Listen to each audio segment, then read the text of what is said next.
अस्सलाम वालेकुम जी, मैं तुहाडा अवैस घुमन सियालकोटी। मैं वादा किया कि मस्जिद विच सफ़ा मैं अपने पलियों पवावांगा तो चलो अल्लाह पाक की ज़ात ने तौफीक दी तो मैं अपना वादा सफ़ा वाला पूरा कर छड़िया। बाकी मैं वादा किया है कि मस्जिद तो बाहर मस्जिद के अगे रमज़ान तो पहला फिल्टर लवावांगा। इंशाअल्लाह मेरे अल्लाह ने खैर वफीयत रखी तो मैं अपने वादे की पासदारी कराँगा और मस्जिद के नाल मैं फिल्टर लवावांगा। सफ़ा वाला काम मुकम्मल होया। भाजी मैनू बिल दवो सो।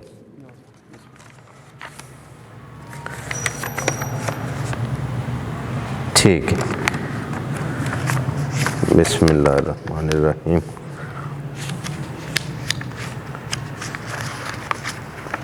ये पैसे गिनो।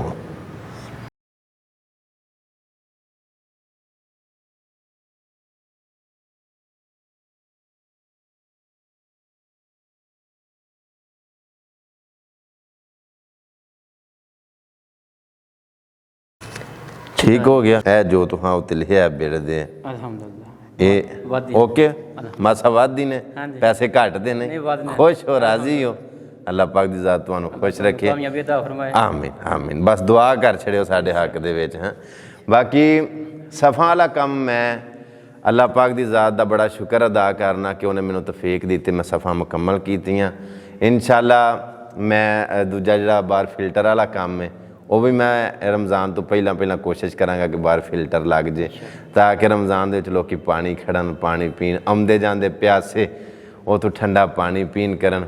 बाकी अजे ना थोड़ा थोड़ा वाहवा कम होने वाला रहिंदा है। साइडां दे उत्ते दीवारां ते टाइल लगन वाली रहिंदी है, कुछ अलमोनीयम लगन वाला रहिंदा है। मेहराब दा उधर काम होने वाला है। इधर मेहराब वाल मारो जी कैमरा। मेहराब दा काम होने वाला हुंदा। ए दरवाज़ा अलमोनीयम दा वड्डा दरवाज़ा लगन वाला रहिंदा है। थोड़ा थोड़ा कम करके ते अजे वाहवा कम रहिंदा है ते कतरे कतरे दे नाल ही दरिया भरचदा है। अपनी अपनी तौफीक के मुताबिक, अपनी अपनी कैपेसिटी के मुताबिक, अपनी अपनी हिम्मत के मुताबिक बंदे नूं कोशिश करनी चाहिए है। ये तो सफ़ा ने ये कंप्लीट होया काम। ये जिहड़ा इमाम मस्जिद का कमरा जिहड़ा अलहदा हुंदा उत्थे भी मेरा दिल सी भी नाल ही क्लीन पवा छड़ने ताकि उत्थे वो आराम सकून दे नाल बह जान। उस जिहड़ा पिया वे ए कलीन है माशाअल्लाह, बड़ा अच्छे वाला कारपेट है, बहुत प्यारा ए सारा पिया। तो ए वेंदे हो पे ए फोम थले पा के ना मोटा अच्छी तह दे नाल ए इमाम मस्जिद का कमरा है। तो इत्थे माशाअल्लाह वो अपना आराम करनगे, चाहे वो फैमिली दे नाल होण चाहे वो इकल्ले होण, जिस तरह भी तरतीब सर बनेगी कमेटी की फिर मशावरत दे नाल।